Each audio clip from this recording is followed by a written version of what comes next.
Nuolatinis klausimas, kokią stogo dangą rinktis.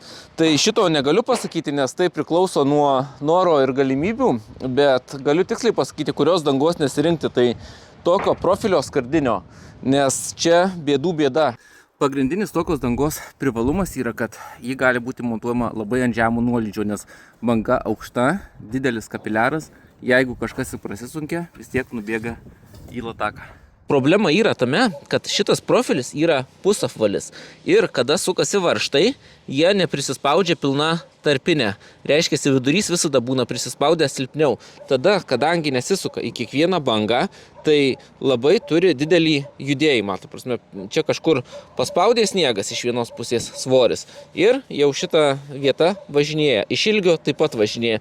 Tai to pasakoj labai greitai išsimala skylės didesnės.